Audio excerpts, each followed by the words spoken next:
Meine Frau ist fort und es tut mir weh.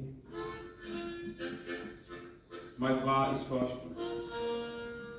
und es tut mir weh. Ich bin ganz schön drunter, wenn ich das Hochzeitsspiel sehe.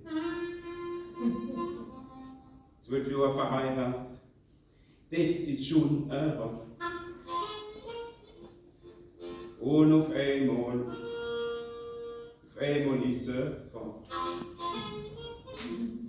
Wie soll es jetzt weitergehen? Ich bin ganz kaputt.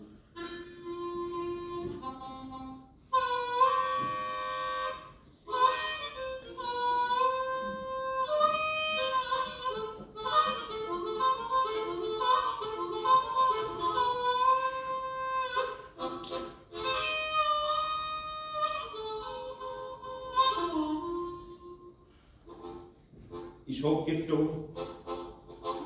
so ganz ohne dich.